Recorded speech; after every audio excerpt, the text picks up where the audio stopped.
Hello D students, आज हम लोग का टॉपिक है नॉन रिजिड रोटर मॉडल। तो नॉन रिजिड रोटर मॉडल पढ़ने से पहले हम लोग थोड़ा सा समझेंगे रिजिड रोटर मॉडल क्या होता है। रिजिड रोटर मॉडल जहाँ पे फेल होता है वहीं पे non rigid rotor model applicable होता है, या कह सकते हो वहीं से non rigid rotor model start होता है। तो जाहिर सी बात है, नॉन रिजिड रोटर मॉडल पढ़ने से पहले थोड़ा सा हमारे पास बेसिक नॉलेज होना चाहिए किसका, रिजिड रोटर मॉडल का। तो आइए सबसे पहले हम लोग रिजिड रोटर मॉडल को समझते हैं। तो आइए वीडियो को स्टार्ट करने से पहले वीडियो को एक बार जोरदार तरीके से लाइक शेयर करेंगे, और जो भी स्टूडेंट्स फर्स्ट टाइम हमारे यूट्यूब चैनल से जुड़े हमारे चैनल को सब्सक्राइब कर लीजिए, साथ ही साथ बेल आइकन को भी प्रेस कर दीजिएगा, जिससे आपको सभी प्रकार की वीडियोस के इन्फॉर्मेशन मिलती रहेंगी। आइए जैसा हमने बताया, सबसे पहले हम लोग क्या समझेंगे, रिजिड रोटर मॉडल।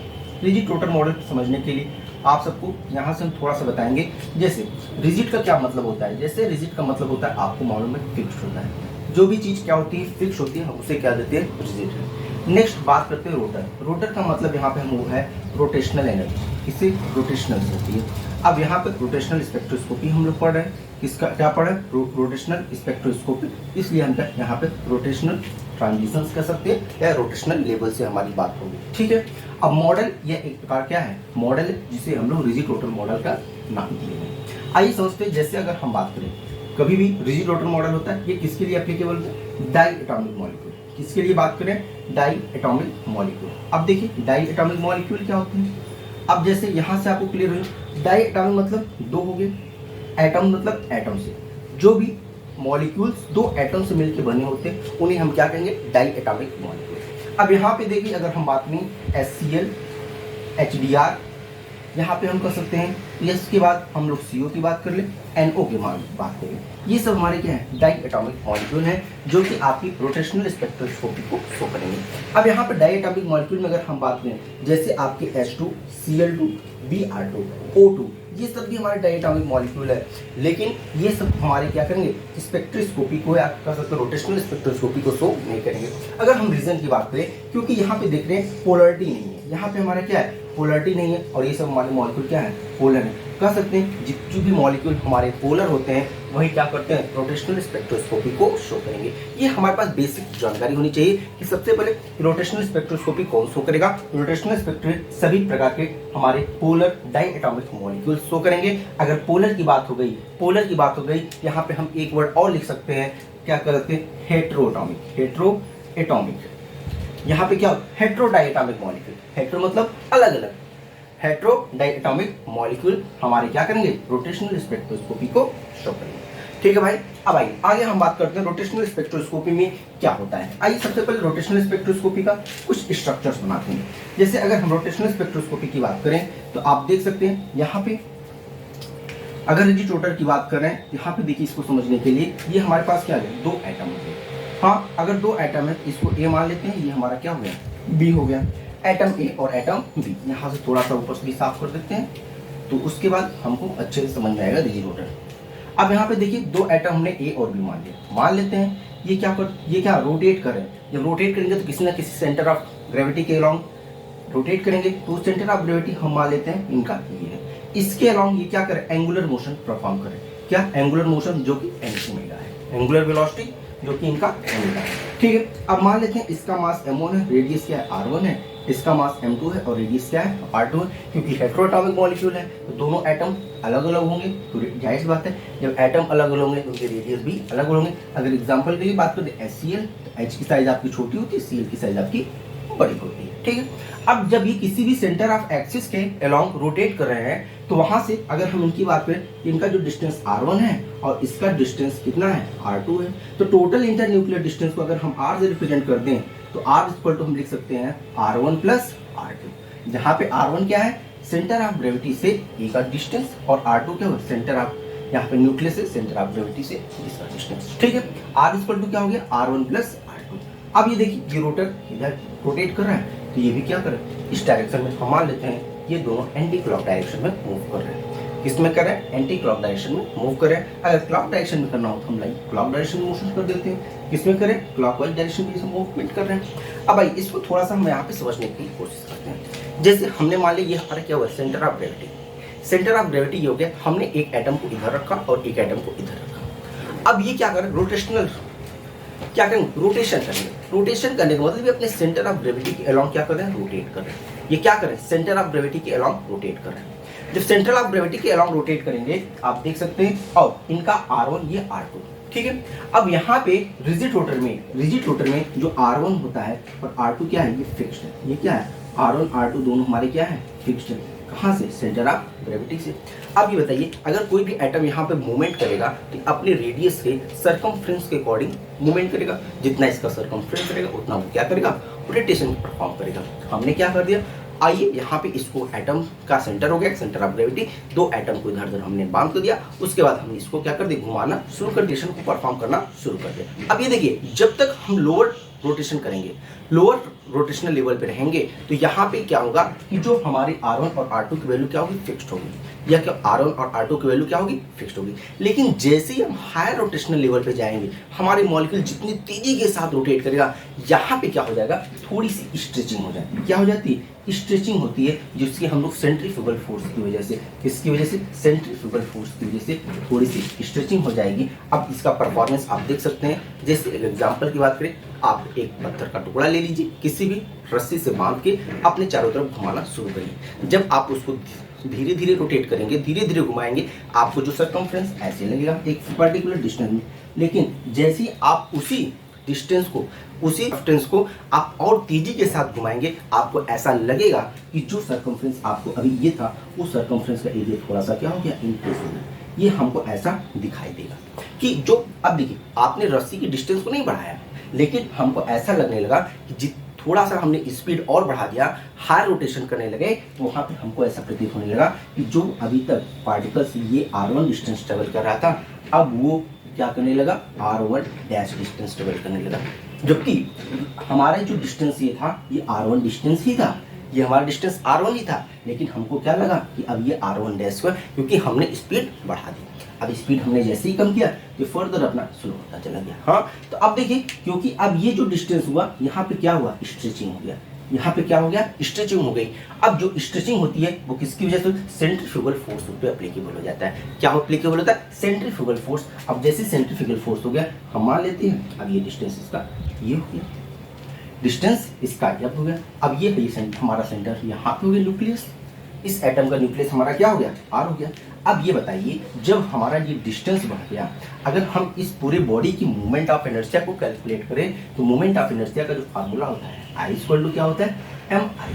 क्या होता है, I=mr²। अगर हम बात करते हैं रिजिड रोटर के लिए, तो रिजिड रोटर के लिए जब हमारी R की वैल्यू क्या थी, फिक्स्ड थी, R की वैल्यू फिक्स्ड थी, तो हमारा mr² आ रहा था। लेकिन जैसे ही हमने इसकी रोटेशन को बढ़ा दिया, हायर रोटेशनल लेवल में गए, तो R की वैल्यू बढ़ी कि नहीं, स्ट्रेचिंग हुआ। ये जो डैश R था, R डैश हो गया, ये क्या हो गया, R डैश हो गया। तो जाहिर बात है हमारा मोमेंट ऑफ इनर्शिया भी क्या हो गया, इंक्रीज कर गया। मोमेंट ऑफ इनर्शिया इंक्रीज कर दिया, और जब मोमेंट ऑफ इनर्शिया इंक्रीज कर गया, जिसकी वजह से आपको एक फार्मूला मालूम है, B=H/8π²IC, 8π²IC, जहाँ पे B क्या होता है, हमारा रोटेशन कांस्टेंट। क्या होता है, रोटेशनल कांस्टेंट। क्या होता है, रोटेशनल कांस्टेंट होता है, रोटेशनल कांस्टेंट, जो कि हमें बताता है कि जैसे एक रोटेशनल लेवल से दूसरे रोटेशनल लेवल में कितने का गैप होता है, कितने का स्पेसिंग होती है। तो हमने देखा, जब J=0, J=1, J=2, J=3 और J=4 ... हाँ, फॉर रिजिड रोटर। अब देखिए, यहाँ से आपको पूरा का पूरा डिफरेंस समझ में आएगा रिजिड रोटर और नॉन रिजिड रोटर में। जैसे जैसे हमने क्या देखा, जब फॉर रिजिड रोटर, तो जो ये स्पेसिंग थी हमको मिली थी, वो 2B का मिला था। क्या मिला था, 2B की स्पेसिंग मिली थी। ठीक है भैया, मान लेते हैं 2B की स्पेसिंग। लेकिन जैसे ही हमने क्या किया, हाई रोटेशनल लेवल पे गए, हाई रोटेशनल लेवल की हमारी मोमेंट ऑफ इनर्शिया चेंज हुआ। और अब बताइए, जब मोमेंट ऑफ इनर्शिया की वैल्यू बढ़ेगी, तो B की वैल्यू क्या होगी, कम होगी। B की वैल्यू क्या होगी, कम होगी, क्योंकि ये क्या है, B inversely proportional to I, B inversely proportional to I, क्योंकि B की वैल्यू बढ़ेगी, I की वैल्यू बढ़ेगी, तो B की वैल्यू क्या होगी, कम होगी। अब जब B की वैल्यू कम होगी, तो जाहिर बात है ये स्पेसिंग भी हमारा कम होगा। ये स्पेसिंग कम होगा कि नहीं होगा। अब यहाँ पे जो स्पेसिंग हमको मिल रहा था, अब वो स्पेसिंग यहाँ हो गया, स्पेसिंग यहाँ हो गया, स्पेसिंग यहाँ हो गया, और स्पेसिंग कम हो गया। मतलब जैसे जैसे हम हायर ट्रांजिशन स्टेट के लिए गए, हायर लेवल पे गए, हायर रोटेशनल लेवल पे गए, हमारी जो स्पेसिंग है वो क्या होता गया, कम होता चला गया। स्पेसिंग हमारी क्या होती गई, कम होती चली गई। अब यहीं से क्या पता चला कि जब हमारा जो रिजिड रोटर मॉडल होता है, जो हमारा रिजिड रोटर मॉडल होता है, सिर्फ क्या कर सकते हैं कि lower transition state, lower rotational transition state या लोअर रोटेशनल लेवल के लिए क्या है एप्लीकेबल।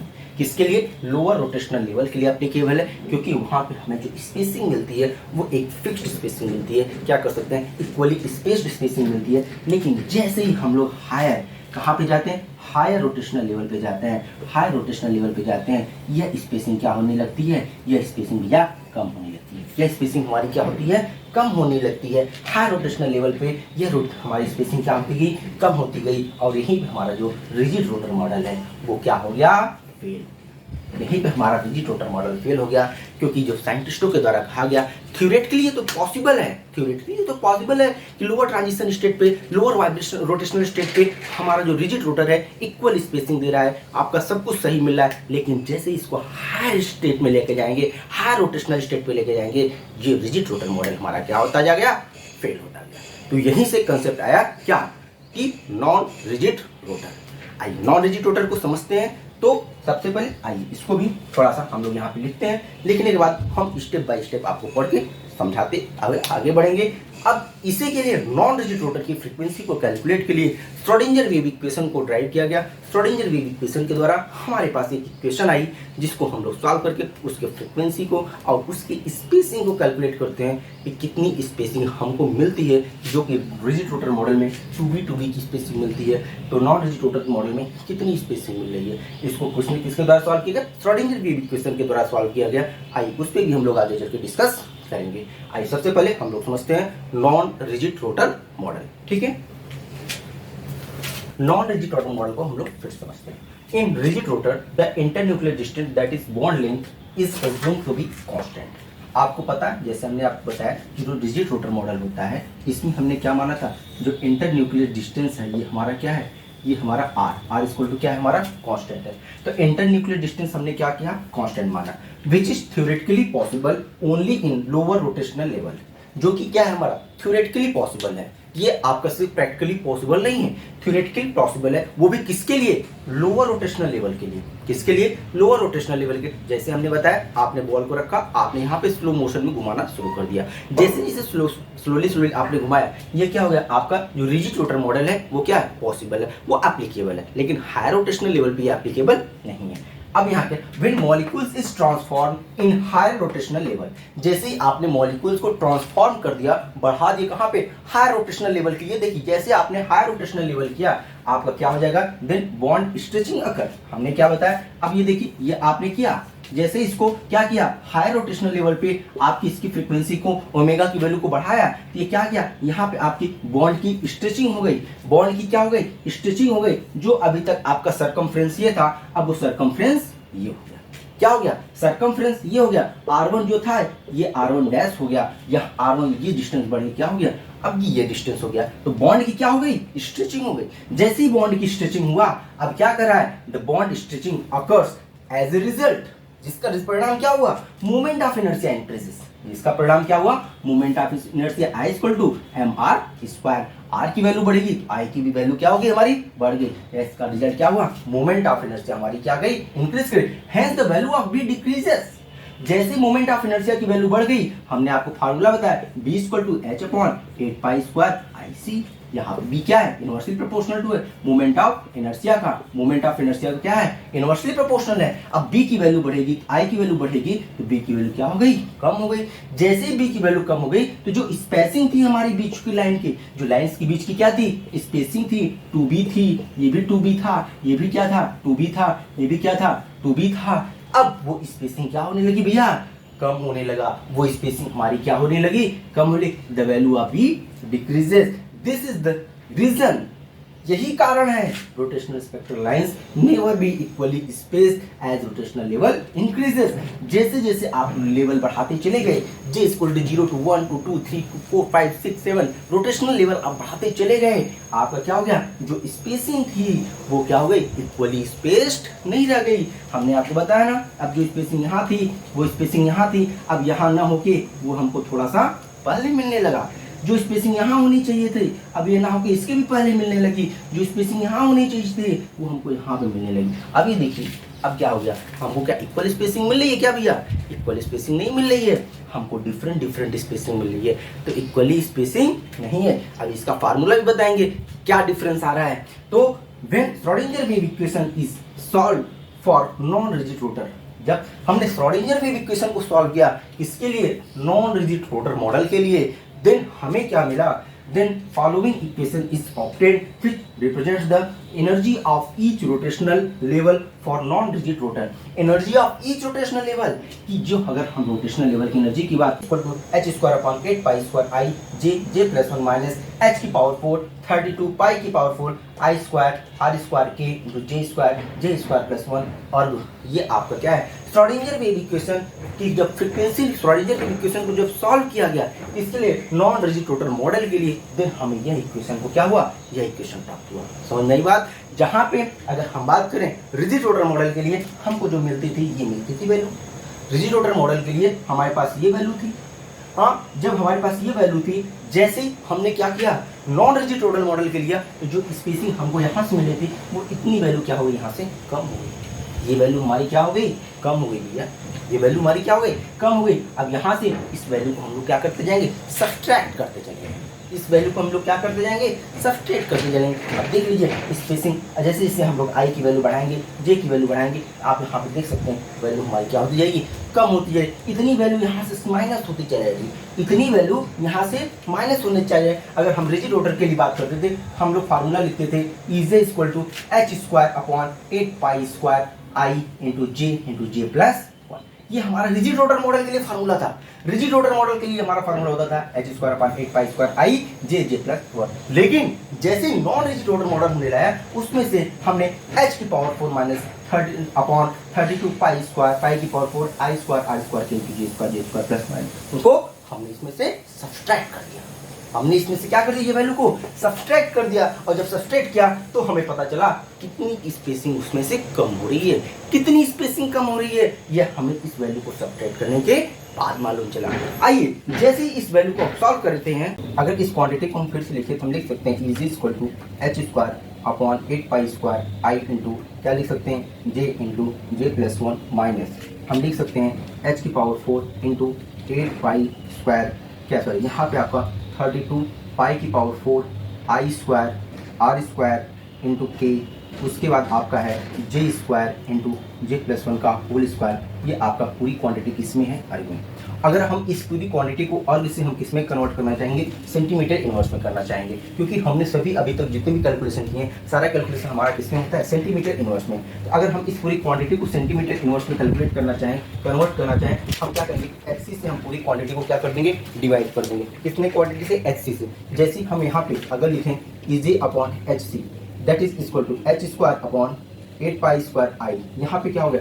h इंटू सी, या हम लिख सकते हैं j into J plus 1 minus h की पावर 4 32 पाई की power 4 I square R square into K into h into C.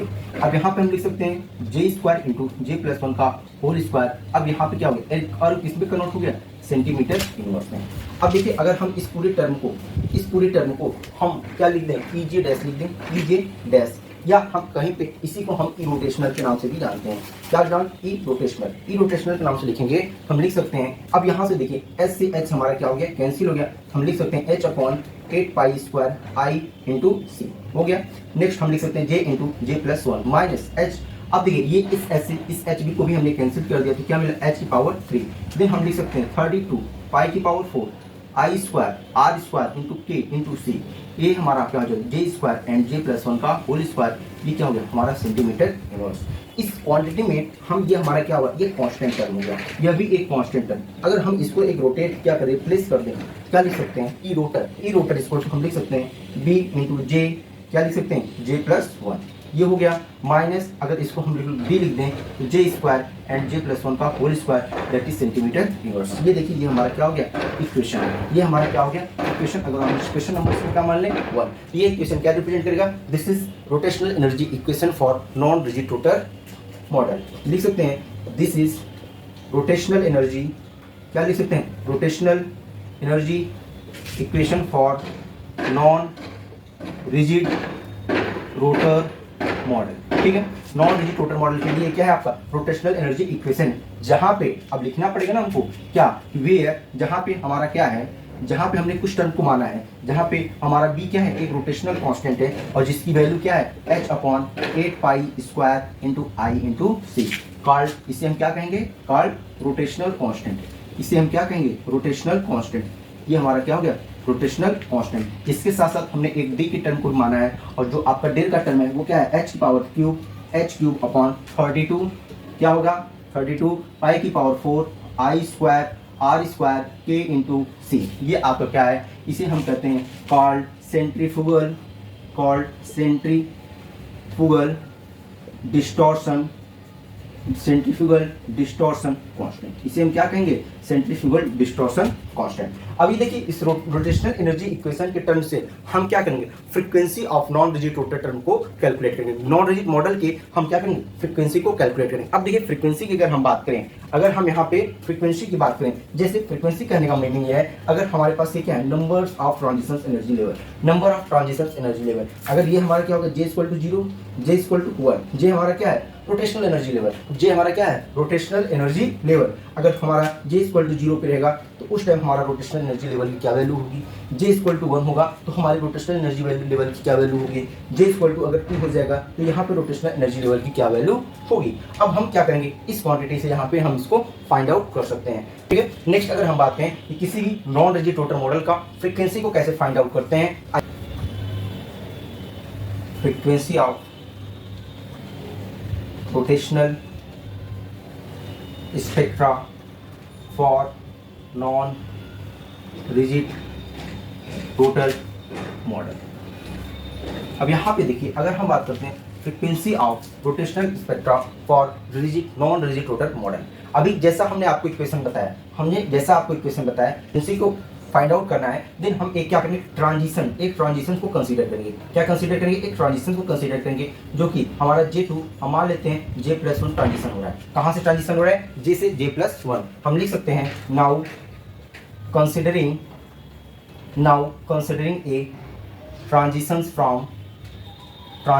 From J to J+1 energy level. यहाँ पे हमने क्या अज्यूम किया कि हमारा एक ट्रांजिशन हो रहा है, कहाँ से, from J to J+1 energy level. अगर हम बात करें the energies of these two levels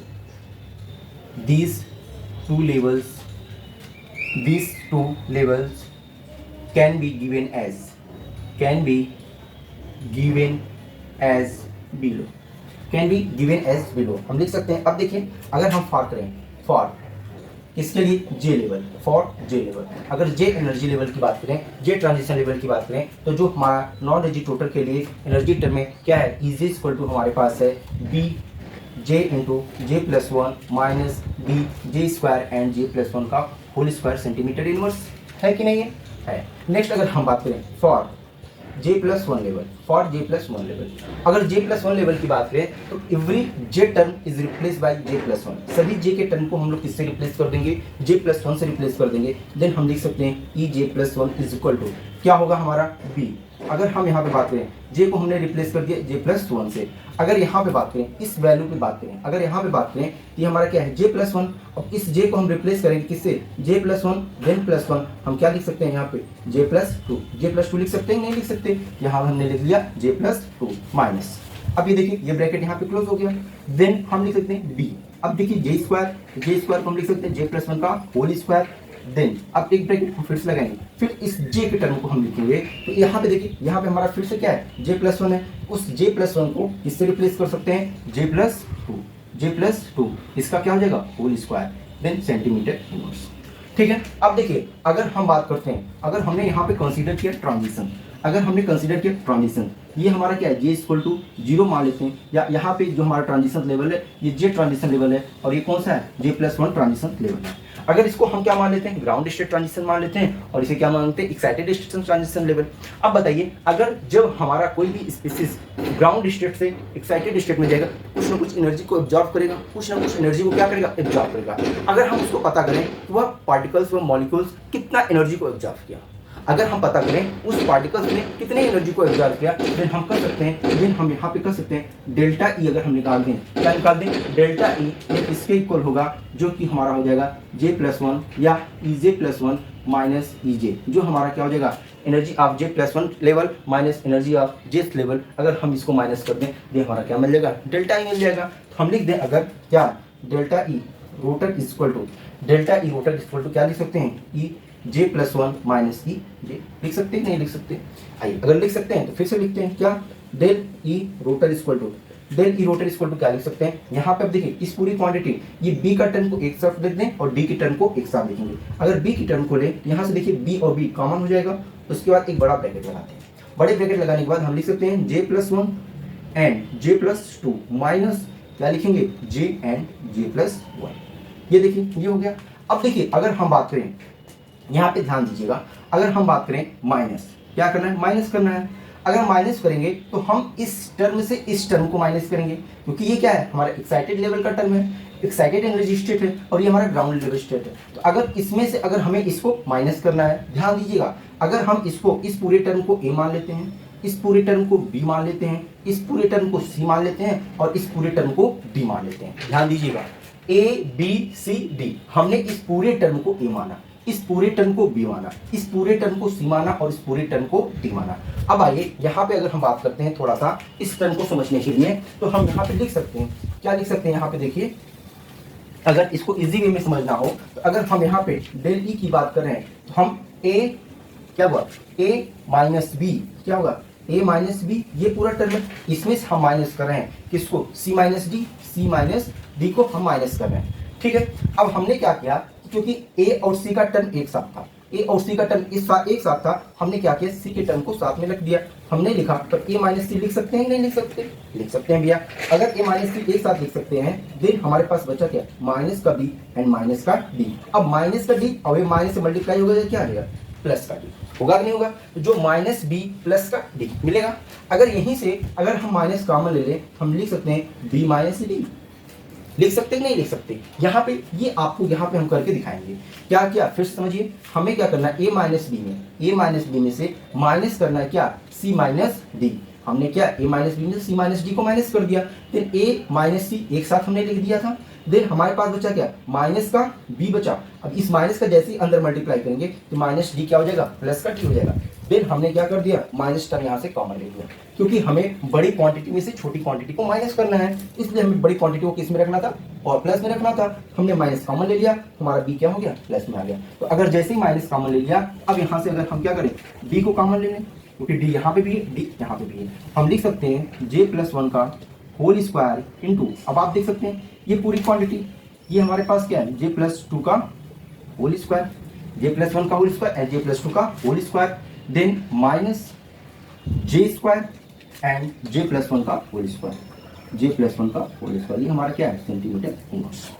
अब यहाँ पे आप देखिएगा, अगर हम लिखना चाहें तो हम लिख सकते हैं बी। यहाँ पे देखिए J+1 कॉमन हो जाएगा, हम ये आराम से कॉमन हो जाएगा। देन हमारे क्या मिलेगा, J+2 माइनस का J मिलेगा कि नहीं मिलेगा, माइनस का। अब यहाँ पे देखिए डी, क्या J+1 का होल स्क्वायर कॉमन नहीं हो जाएगा, हो जाएगा भैया, कर लीजिए। अब हमें पास क्या बचा, J+2 का होल स्क्वायर माइनस का J स्क्वायर, बचा कि नहीं बचा। अब आप यहाँ से लिख सकते हैं, क्या लिख सकते हैं, बी इंटू J+1 का, उसके बाद अब देखिए इस J से ये J कैंसिल हो गया, बचा क्या, 2 बचा, माइनस का B इंटू J+1 का होल स्क्वायर। देन अब हम क्या लिख सकते हैं, A square plus B square plus 2ab का फार्मूला लगा दें, तो J स्क्वायर प्लस का 4 इंटू 4 का J माइनस का J स्क्वायर, क्योंकि आपको मालूम है क्या, a प्लस b का होल स्क्वायर क्या होता है, a स्क्वायर प्लस का b स्क्वायर प्लस का 2ab। हमने क्या किया, J स्क्वायर, J को हमने क्या माना, a माना, और 2 को क्या माना, b माना, तो J का स्क्वायर, d का स्क्वायर मतलब 4 का स्क्वायर, 2 का स्क्वायर 4 हो गया, एंड 2 इंटू J इंटू 2, तो आपका क्या हो गया, 4J माइनस J स्क्वायर। अब यहाँ से देखिए इस J स्क्वायर से J स्क्वायर कैंसिल हो गया। हाँ, क्या यहाँ से 4 और ये 4 कॉमन लिया जा सकता है, लिया जा सकता है। जैसे अगर हम यहाँ 4 कॉमन लेंगे, हमें क्या मिलेगा, B। अब इस 2 को हम आगे कर दें, लिख सकते हैं 2B इंटू J+1, लिख सकते हैं, नहीं लिख सकते, माइनस D। अब देखिए यहाँ से अगर हम लिखते J+1, क्या लिख दें, J+1 का होल स्क्वायर इंटू जे से जे टर्म कैंसिल हो गया, अगर हम 4 कॉमन लें देन हमारे पास क्या बचा j+1। अब इस 4 को हम क्या करेंगे आगे लाएंगे और इस j+1 और j+2 यहाँ पे पावर 2 है और पावर 1 है, दोनों क्या हो जाएंगे ऐड हो जाएंगे। हम लिख सकते हैं del E rotor equal to क्या मिला हमें 2b इंटू j+1 माइनस हम लिख सकते हैं 4b इंटू j+1 का होल क्यूब। ये देखिए रोटेशनल एनर्जी का टर्म हमको मिल गया, किसका मिल गया रोटेशनल एनर्जी का टर्म, जहाँ पे अगर हम बात करेंगे frequency of each rotational energy को हम क्या कर सकते हैं कैलकुलेट कर सकते हैं। फ्रीक्वेंसी किसी भी रोटेशनल एनर्जी के टर्म को अगर हमें कैलकुलेट करना होगा फ्रीक्वेंसी, हम लोग इस फार्मूले को रखेंगे और काफ़ी इजी वे में हम इसको कैलकुलेट कर सकते हैं। ठीक है, अब आइए हम आगे बात करें ट्रांजिशन स्टेट्स की। अगर हम बात करते हैं आगे ट्रांजिशन स्टेट की, क्या ट्रांजिशन स्टेट होंगे, कैसे हम इनके एनर्जी लेवल डायग्राम को ड्रा करेंगे। अब यहाँ से हम एनर्जी लेवल डायग्राम और स्पेसिंग को देखेंगे, कितनी स्पेसिंग जो हम नॉन रिजिड रोटर थ्योरी में हमने पढ़ा है कि स्पेसिंग इसमें क्या होती है डिक्रीज करती जाती है एज रोटेशनल एनर्जी लेवल की वैल्यू बढ़ती चली जाती है। तो हम देखेंगे अभी कि जे की वैल्यू हम बढ़ाते चले जाएंगे और जो स्पेसिंग बिटवीन टू लाइन्स होगी वो क्या हो डिक्रीज होती चली जाएगी। अब ये देखिए किस वैल्यू से डिक्रीज करेगी 4d j+1 का होल क्यूब की वैल्यू से क्या करेगी वैल्यू डिक्रीज होती चली जाएगी। अगर आपको ये समझ में आ गई है जो हम आगे बढ़ते हैं, हम आगे लिख सकते हैं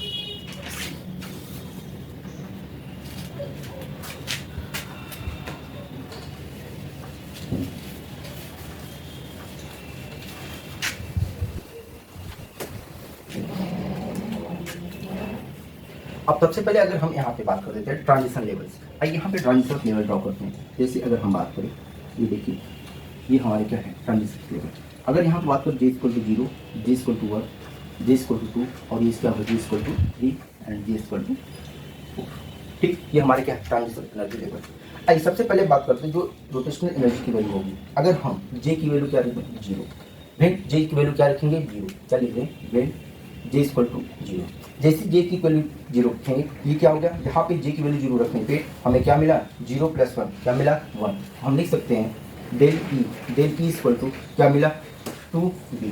अगर यहाँ पे लिखें क्या लिख सकते हैं 0 + 1 यहाँ पे माइनस का 4d एंड 0 + 1 का होल क्यूब लिख सकते हैं। दिस इज इक्वल टू किसके इक्वल होगा, यहाँ पे आप देख सकते हैं ये किसकी क्वांटिटी के इक्वल 2b के इक्वल हुआ और ये किसके इक्वल हुआ माइनस का 4d के इक्वल होगा। ये क्या हो गया सेंटीमीटर इनवर्स हुआ कि नहीं हुआ। नेक्स्ट अगर हम बात करें व्हेन j = 1, व्हेन किसकी बात करें j = 1, जैसे j = 1 की बात करेंगे तो डेल ई = क्या हो जाएगा 2b, यहाँ पे 1 + 1 माइनस 4d क्या हो जाएगा 1 + 1 का होल क्यूब, 1 + 1 का होल क्यूब क्या हो गया 1 + 1 2 2 2 जा 4, यहाँ पे क्या हो जाएगा 4b माइनस 1 + 1 का होल क्यूब, 1 + 1 क्या हुआ 2, 2 का होल क्यूब 8 और 8 4 जा 32, 8 4 जा 32d। अब यहाँ पे देखिए ये हमें क्या मिला 34b माइनस 32d। अब देखिए वेन j = 2, वेन j = 2, अब j = 2 मिला हमें क्या लिख सकते हैं डेल ई = हमें मिला तो 2b इंटू 2 + 1 माइनस का 4d एंड 1 + 1 का यहाँ पे 1 + 1 यहाँ पे क्या 2 + 1 का whole cube. This is equal to 2 + 1 3, 2 + 1 3, 3 2 जा 6, यहाँ पे लिख सकते हैं 6b माइनस 2 + 1 3, 3 3 जा 9, 9 3 जा 27 और 27 4 जा 108d हो जाएगा। ठीक है, अब यहाँ बात करते हैं वेन j = 3, तो डेल ई = क्या हो सकता है यहाँ पर हम लिख सकते हैं 2b इंटू 3 + 1 माइनस का 4d इंटू 3 + 1 का whole cube is equal to 3 + 1 4, 4 2 जा 8, 8d माइनस 3 + 1 4, 4 4 जा 16, यहाँ पे देखिए क्या लिख सकते 4 इंटू 4 इंटू 4 इंटू 4, तो 4 4 जा 16, 16 4 जा 64, 64 4 जा 256। ये देखिए हमने एनर्जी लेवल की वैल्यू को फाइंड आउट किया। तो मतलब जब हमारी जे की वैल्यू 0 थी तो हमारे पास क्या वैल्यू मिली, हमारे पास जो वैल्यू मिली 2b माइनस का 4d मिला, क्या मिला 2b माइनस का 4d। जब हमने जे की वैल्यू 1 रखा हमारे पास जो वैल्यू मिली 4b माइनस का 32d मिला। जब हमने जे की वैल्यू 3 रखा हमें क्या मिला 6b माइनस का 108d मिला। जैसे हमने जे की वैल्यू 3 रखा हमें क्या मिला 8b माइनस 256d। अब देख सकते हैं यहाँ पे, अब देखिए अगर हम बात करते हैं इसे रिजिड रोटर की, अगर हम रिजिड रोटर की बात करें रिजिड रोटर में आपने देखा होगा रिजिड रोटर में आपको जो कि यहाँ पे आप डेल ई रोटर की बात करते थे, वहाँ पे जो आपको वैल्यू मिलती थी वो आपको मिलती थी 2b into J plus one. क्या मिलती थी? 2b जे प्लस वन। ये किसकी इक्वेशन थी? रोटर की। ये रिजिड रोटर थ्योरी में हमने पढ़ा था। तो वहाँ पे देखने को मिला था जो प्रत्येक वैल्यू होती थी वो क्या होती थी? 2b जे प्लस वन।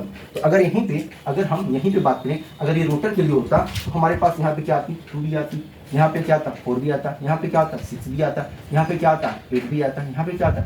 10b आ जाता। क्योंकि ये हमारा नॉन रिजिड रोटर है। नॉन रिजिड रोटर है तो जब जे की वैल्यू हमने 0 रखा तो हमें क्या मिला? 2b minus 4b। जे की वैल्यू 1 रखा तो 4b माइनस 32b मिला।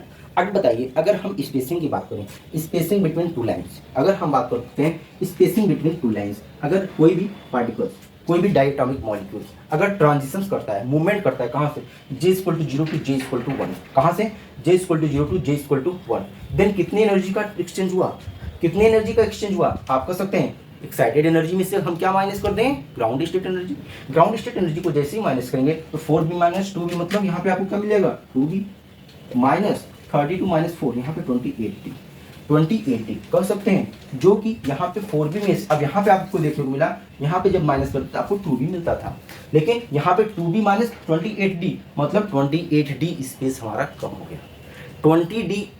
28d के अमाउंट का जो वैल्यू का स्पेस था वो हमारे रिजिड रोटर से कम हो गया। ठीक, यहाँ पे बात करते हैं, अगर यहाँ पे बात करते तो आपको यहाँ पे भी 2b मिलता रिजिड रोटर के लिए। अगर नॉन रिजिड रोटर की बात कर रहे हैं, यहाँ पे आप देख सकते हैं 6b minus 4b, 6b minus 4b मतलब क्या मिला? 2b, and 108b minus 32b that is equal to 76d। कितना मिला? 76d। अब यहाँ पे देखिए, जब हमने j इक्वल टू 2 से j इक्वल टू 1 पे ट्रांजिशन लिया, j इक्वल टू 1 से j इक्वल टू 2 ट्रांजिशन किया, देन जो एनर्जी गैप हमको मिला 2b माइनस 76d। इसका मतलब जो स्पेस यहाँ पे मिलता था, यहाँ पे तो माइनस 28d माइनस कर रहे थे, यहाँ पे हम 76d माइनस करें, मतलब इससे भी कम स्पेस हमको यहाँ पे मिलेगा। अगर इससे भी कम स्पेस हमें यहाँ पे मिलेगा, अगर हम एज्यूम करें, अगर यहाँ पे हमें 10 सेंटीमीटर का अगर स्पेस मिलता, यहाँ पे हमें कितना मिलेगा? 8 ही सेंटीमीटर का स्पेस मिलेगा। हाँ, एक नॉर्मल वैल्यू अगर हम एज्यूम करें तो यहाँ पे अगर हमें जैसे 10 सेंटीमीटर मिलता है स्पेस, तो यहाँ पे हमें क्या मिलेगा? 8 ही सेंटीमीटर का स्पेस मिलेगा। नेक्स्ट अगर हम बात करते हैं यहाँ पे स्पेसिंग, यहाँ की स्पेसिंग की बात करें तो हमें क्या मिलेगा? 8b माइनस 6b, यहाँ पे क्या मिलेगा? 2b, और 256 माइनस 108, ये हो जाएगा 148d। क्या मिला? 148d। अब देखिए 28 से 76 हुआ, अब 76 से 148 हो गया। अब यहाँ पे हम कर सकते हैं, यहाँ पे हमको 4 या 5 सेंटीमीटर ही मिलेगा, 4 या 5 सेंटीमीटर मिलेगा, मतलब यहाँ पे और कम स्पेस मिलेगा। यहाँ पे हमें क्या स्पेस मिलेगा? और को हम अगर यहाँ पे एनर्जी लेवल डायग्राम की बात करें, एनर्जी लेवल डायग्राम की बात करें, अगर ये हमारा मान लेते हैं, अगर ये हम मान लेते हैं ये हमारा रिजिड रोटर के लिए है, ये हमारा रिजिड रोटर के लिए मिलेगा, ये हमें रिजिड रोटर के लिए मिलेगा। फिर हम कह सकते हैं नॉन रिजिड रोटर के लिए अगर हमें फाइंड आउट करना पड़ेगा, तो यहाँ से सबसे पहले हम कितना माइनस करेंगे? 28d। अगर 28d मान लेते हैं, हमने यहाँ पे सब्ट्रैक्ट किया, हाँ 28d। अब बताइए, जो यहाँ पे हमको मिलना चाहिए था वो लाइन हमें कहाँ मिल रही है? यहाँ पे मिलना। अब इस लाइन में जो लाइन हमको यहाँ मिलना था, वो लाइन में से अब हमें कितना? 76d माइनस करना है, मतलब हम ये हमको ये यहाँ, हाँ उसके बाद और माइनस करेंगे तो ये वैल्यू हमको यहाँ पे मिल जाएगा, और वैल्यू यहाँ पे मिल, मतलब एक लंबे अंतराल के बाद हमको देखेंगे कि स्पेसिंग इतनी कम हो जाएगी, आप फाइंड आउट करना मुश्किल हो जाएगा। हाँ, स्पेसिंग इतनी कम हो जाएगी, हम यहाँ पे रिप्रेजेंट भी नहीं कर पाएंगे ना, क्योंकि उसके बाद और कम करना पड़ेगा, यहाँ पे आ जाएगा। और ये देखिए स्पेसिंग आपका घटती चली जा रही है, इतनी तेजी के साथ स्पेसिंग आपकी घटती चली जा रही है, यही होती है। इसीलिए कहा जाता है जितने भी नॉन रिजिड रोटर थ्योरी में जो हमारे होते हैं वो क्या होते हैं? इक्वली स्पेस नहीं है। तो यहाँ पे जब हम लिख सकते हैं, यहाँ पे हमें क्या मिला? अगर हम बात कर देते हैं, अब यहाँ पे अगर हम बात कर दें तो रोटर, तो यहाँ पे हमने क्या वैल्यू भी निकाला, हम लिख सकते हैं फ्रॉम एबव डिस्कशन, क्या लिख सकते हैं? From above discussion, it is clear that, क्या क्लियर हुआ? For non rigid rotor theory, for non rigid rotor model, spacing between two transition energy level या ट्रांजिशन लेवल्स और नॉट इक्वली स्पेस, जिससे हम यहाँ पे देख सकते हैं, जिसको हम यहाँ पे क्या सकते हैं? देख सकते हैं यहाँ पे जो स्पेसिंग है ये कैसे बढ़ती चली जा रही है। हाँ, अगर इसको हम रिजिड रोटर और नॉन रिजिड रोटर मॉडल के साथ ही बनाएं, हम लिख सकते हैं यहाँ पे, अगर डायग्राम ड्रॉ करना हो हम यहाँ पे अगर बनाएं तो यहाँ पे एक चीज़ अगर आपको स्पेसिंग निकालना होगा तो यहाँ पे आपको हमने जे की वैल्यू 0, जे की वैल्यू 1, जे की वैल्यू 2 और जे की वैल्यू 3 लिख दिया। हमने आपकी सभी की वैल्यू जे की वैल्यू, और यहाँ पे हमने आपको बता दिया कैसे स्पेसिंग आपकी बढ़ती चली जाती है। अगर आपको नोट्स बनाना है, आप नोट्स के माध्यम से बताते हैं कि कैसे नोट्स बनाएंगे। नोट्स बनाने के लिए भी हम आपको आइडिया बता रहे हैं, तो आप कैसे लिखेंगे तो यहाँ पे लिख सकते हैं। अगर लिखें spacing between first and second transitions line, transitions level, spacing between first and second transitions level. First and second transitions level क्या हो जाएगा, हम लिख सकते हैं del E J equal to, क्या लिख सकते हैं, क्या लिख सकते हैं, ई जे प्लस ई जे, यहाँ पे क्या लिखे, ई जे क्या लिखा है, G1, तो यहाँ पे लिख E J equal to 1 minus E J equal to 0। तो आप यहाँ पे जैसे इसको सॉल्व करेंगे लिख सकते हैं, क्या लिखेंगे भैया, आप लिख सकते हैं 4b माइनस 32d माइनस का 2b प्लस का 4d, that is equal to क्या हो जाएगा आपका, यहाँ पे आ जाएगा 2b माइनस 28d मिला। ठीक है, फिर लिखेंगे spacing between second and third transition level. तो यहाँ पे आपका del E J equal to क्या लिखेंगे, E J equal to 2 minus E J equal to 1 लिख सकते हैं, नहीं लिख सकते। अगर लिखेंगे हम लिख सकते हैं तो del E J equal to हमारा क्या आ जाएगा वैल्यू 4b, यहाँ से आ जाएगा आपका क्या 6b माइनस का 108d माइनस का क्या हो जाएगा 4b प्लस का 32d, क्या हो जाएगा प्लस का 32d। वैल्यू आपको सॉल्व करने से क्या मिल जाएगा, 6b माइनस 4 बराबर क्या हो जाएगा 2b 108 माइनस 32 माइनस 26d। मिला कि नहीं मिला, नेक्स्ट अगर हम बात करें तो क्या लिखेंगे, spacing between third and fourth transition level क्या है, third and fourth transition level. तो हम क्या लिख सकते हैं, यहाँ पे लिख सकते हैं del E J equal to क्या लिख सकते हैं, E J equal to 3 minus क्या लिख सकते हैं, ई जे इक्वल टू 2 लिख सकते हैं, नहीं लिख सकते। और जो आप यहाँ पे del E J equal to निकालेंगे तो क्या लिख सकते हैं 8b माइनस 256d माइनस का कितना है दिया 6b माइनस का 108d, ये किसके इक्वल हो जाएगा, आपका आ जाएगा 2b माइनस 256 माइनस 108 कितना आ जाएगा भैया 148d, कितना आ जाएगा 108d। उसके बाद आप लिख सकते हैं यहाँ पे साफ साफ आपको क्लियर शब्दों में लिखा दे रहे हैं, इसमें आपको फिर से किसी प्रकार की कोई मेहनत करने की जरूरत नहीं पड़ेगी। आप यहाँ पे लिख सकते हैं डिस्कशन it is क्या कर सकते हैं, it is clear that the rotational spectral lines are not equally spaced for non-rigid rotor model. Non rigid rotor model के लिए क्या होती है, आपकी रोटेशनल स्पेक्ट्रल लाइन्स क्या है, नॉट इक्वली स्पेस्ड। लिखेंगे as value of J increases, as value of J increase. आपने देखा जैसे जे की वैल्यू इंक्रीज करेंगे spacing between spectral lines increases, spacing between spectral lines क्या हो रहा है, decreases, spacing between spectral lines decreases. Then आप क्या करेंगे, अब आप एक यहाँ से ग्राफ बना लेंगे। अब ग्राफ की बात करें, आपका जो ग्राफ होगा आप यहाँ पे देख सकते हैं, आइए थोड़ा सा यहाँ बना देते हैं, आप समझ लीजिए। अगर हम ग्राफ की बात करें तो यहाँ पे देखिए, आप सबसे पहले ये देखिए यहाँ जब भी ग्राफ बनाइएगा नीचे से बनाइएगा, ये आपकी किसके लिए हो जाएगी, हम मान लेते हैं ये जे इक्वल टू 0, फिर ये हमारा क्या जे इक्वल टू 1। अब यहाँ पे आप ध्यान दीजिए जैसे जैसे जे की वैल्यू बढ़ेगी स्पेसिंग बढ़ेगी। हाँ, यहाँ पे स्पेसिंग करने मतलब अब ये दूसरी स्पेसिंग की बात कर रहे हैं, यहाँ से जैसे आपकी ये लेवल बढ़ेगा, ये ट्रांजिशन लेवल बढ़ेगा, आपका जो गैप होगा वो बढ़ता चला जाता है। ठीक है, इसको ध्यान रखिएगा यहाँ पे।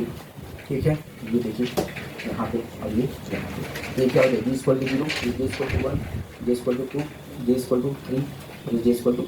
ठीक, यहाँ पे अगर हम ध्यान दीजिए तो एक थोड़ा सा पीछे और बना लेते हैं।